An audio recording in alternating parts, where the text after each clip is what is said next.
Okay, the next section of your text deals with the vagina. Recall that the vagina is a fibromuscular canal that leads to the cervix, and the first of the disorders that we want to talk about is adenosis. However, before we can understand adenosis, we need a little bit of background, and so I'm going to take you to the whiteboard. Again, the vagina is a fibromuscular canal, and this fibromuscular canal is lined by surface epithelium, and it so happens that the surface epithelium of this canal is stratified squamous epithelium that is non-keratinizing. And so what I'm drawing here, each of these boxes represents a squamous cell that together is forming this stratified squamous epithelium that again is non-keratinizing. Now this is the normal lining of the vaginal canal. However, if we go back to embryology, recall that the vaginal canal is actually derived from two different things. The lower 1/3 of the vaginal canal is derived from something called the urogenital sinus, and the upper 2/3 of the vaginal canal is derived from something called the Mullerian duct. Now remember that the Mullerian duct is the source of the female reproductive system. So for example, the uterus is derived from the Mullerian duct, the tubes are derived from the Mullerian duct, the cervix is derived from the Mullerian duct, and the upper 2/3 of the vagina is also derived from the Mullerian duct. Now let's go back down to this lower 1/3 urogenital sinus. The cells that line the urogenital sinus are normally stratified squamous epithelium. However, the cells that line the upper 2/3 that was derived from the Mullerian duct in utero is columnar. And so what happens during development is that the stratified squamous epithelium from the lower 1/3 begins to extend during development again, all the way up to eventually replace the entire vaginal canal, so that these columnar cells should disappear and be replaced by squamous cells. If there is a disruption of this process and the columnar cells persist, then the presence of persistent columnar epithelium in the vaginal canal is called adenosis. And that's what I've mentioned here in your text. So adenosis is focal persistence of columnar epithelium in the upper vagina, because of course the upper vagina is derived from the Mullerian duct. Now this can rarely happen in a normal individual. However, the key association is that adenosis is seen with increased incidence in females that are exposed to a drug called DES in utero, or females that were, I should say, exposed to a drug called DES in utero. Now DES, we need a little bit of a pharmacology tie-in here. So DES actually stands for diethylstilbestrol, and it is a estrogen-like compound that was developed in the late 1930s. It was initially used to treat symptoms of postmenopause, but over time it gained popularity for prevention of pregnancy-related complications. So for example, women who had miscarriage or who had preterm labor would be given this drug while they were pregnant.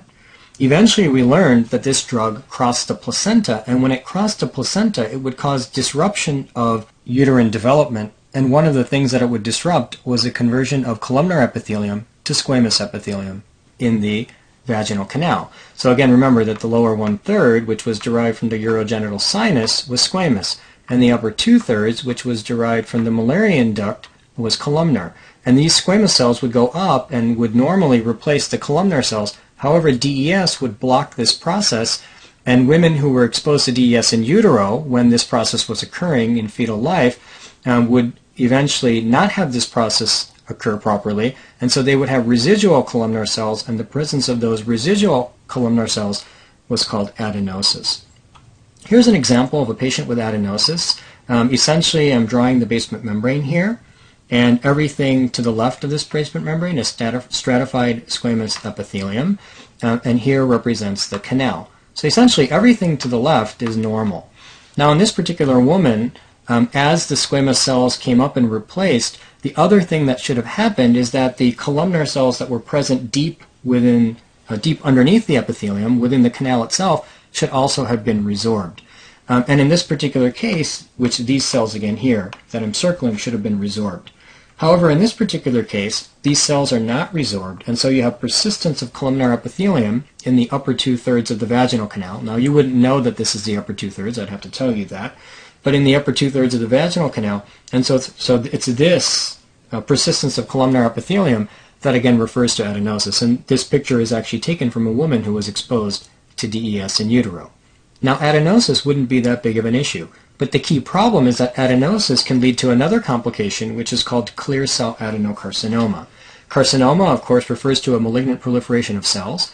Adeno refers to the fact that those cells are forming glands, and clear cell tells us that they have a clear cytoplasm. And so essentially the complication of adenosis is that women could develop later on in life clear cell adenocarcinoma. And this is a rare complication of DES-associated vaginal adenosis. Now, it was the discovery of clear cell adenocarcinoma, along with other complications, that eventually led to the cessation of DES usage. And ever since about the late 1970s, we no longer use this drug. I'd like to briefly just talk about some of these other complications because it is important to know. And so let's just kind of review the patient populations that could be exposed to DES. So the first patient population that could be exposed would be a DES mom. So this is a mother who was pregnant, let's say in the 60s, and she had some preterm labor, and so she was exposed to DES. Now, if DES mom was carrying a girl, then the drug would cross to placenta, and she would produce a DES daughter.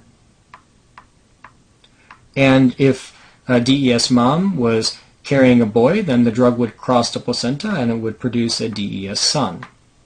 So these are kind of the key populations that could be exposed to DES. Now, DES daughters, the key first complication, which we've already discussed, is that they could get vaginal adenosis. And the problem with adenosis is that adenosis could potentially become something called clear cell adenocarcinoma, which was the feared complication of exposure to DES. Another thing that could happen in a DES daughter is that there could be abnormalities of just the formation of the uterus and the tubes, in particular the smooth muscle of the uterus and the tubes. And so they would get abnormalities in the formation of the uterus in relation to the tubes, and this could lead to an increased risk of ectopic pregnancy, infertility, or pregnancy loss, so pregnancy and gestational type problems. So those are the two major complications that would arise in DES daughters. Now, DES sons, fortunately, they have no significant complications. DES moms, the one key complication that I would point out is that DES moms, or mothers who were exposed to DES when they were pregnant, have a slightly increased risk for breast carcinoma. And that shouldn't be hard to remember because DES essentially was an estrogen-derived compound. And breast carcinoma is something that is related to estrogen exposure, and so it's not hard to associate the exposure of an estrogen-like compound with a cancer that's related to exposure to estrogen. And so those are the key patient populations that would be exposed to DES, and those are the key complications. And it's the learning of all of this that led to the cessation, again, of the use of the drug, and it's no longer in use. The second disorder that we want to talk about is something called embryonal rhabdomyosarcoma. Sarcoma refers to a malignant mesenchymal proliferation, and rhabdomyo refers to a cell that has features of skeletal muscle. And so this is a malignant proliferation of immature skeletal muscle.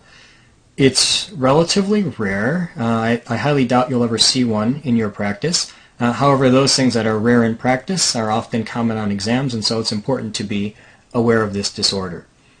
Now, this disorder has a very interesting presentation that you need to be aware of, and that is that this disorder often presents with bleeding and a grape-like mass, which is arising from the vagina, if it's a female, or the penis, if it's a male.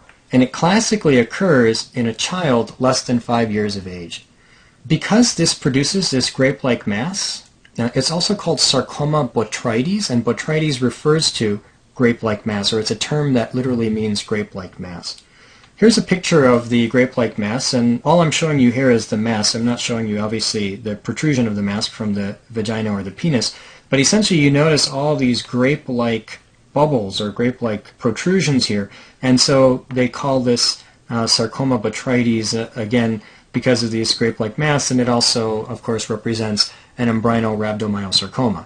Now, they don't usually show this picture on exams, but they often show a picture of a 5-year-old girl, which is the classic picture, and they show this mass protruding from the vagina, and so that would be the classic presentation.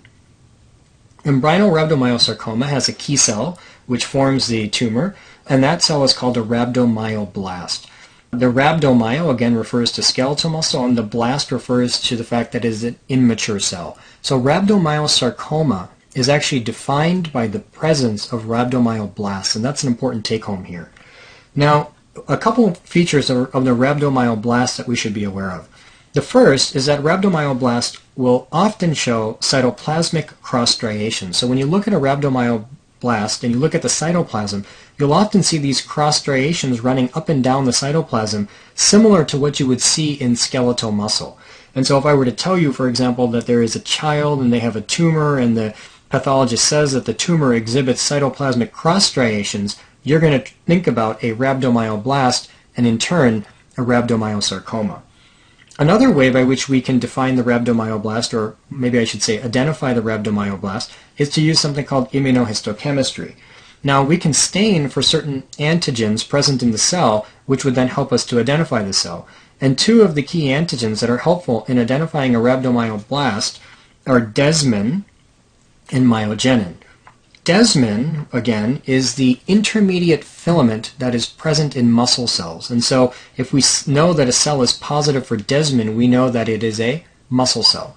And myogenin is a nuclear transcription factor that would be present in immature skeletal muscle. And so if the tumor is positive for desmin and myogenin, that would automatically tell us that we're dealing with muscle that is immature skeletal muscle. And of course, because it's producing a mass or a tumor, that would indicate a rhabdomyosarcoma. And so these are some important features of rhabdomyosarcoma that we should be aware of. The final disorder that we're going to talk about is vaginal carcinoma. Vaginal carcinoma is a carcinoma that arises from the squamous epithelium that lines the vaginal mucosa. I've already told you that the entire vaginal mucosa is lined by squamous epithelium. This tumor is classically related to high-risk HPV, so you're thinking about HPV 16, 18, 31, and 33. And the precursor lesion for this is dysplasia, which again is called a vaginal intraepithelial neoplasia, also called the VAIN, and that again is the dysplastic precursor from high-risk HPV, which eventually becomes vaginal carcinoma. Now, one important thing to note is that patients who get vaginal carcinoma that eventually invades and spreads will get spread to regional lymph nodes, as, again, carcinomas generally go to regional lymph nodes. But what you need to know, and what's particularly high yield here, is that because the vagina is derived from two different sources, depending on where the cancer is, the spread will be to two different sets of lymph nodes. So recall again that the vagina, the lower 1/3, is derived from something called the urogenital sinus, and so cancers that arise from the lower 1/3 will actually spread to the inguinal nodes. Recall again that the upper 2/3 of the vagina is derived from the Mullerian duct, and so cancers from the upper 2/3 will actually spread to the regional iliac nodes. And this is again particularly high yield because it's a nice way that examiners can go back to basic anatomy and test you on relationship of embryology and basic anatomy to clinically relevant issues related to cancer. And that concludes the section on vagina. Again, a lot of important principles that are derived from some important tie-ins, and hopefully you'll be able to paste all that together.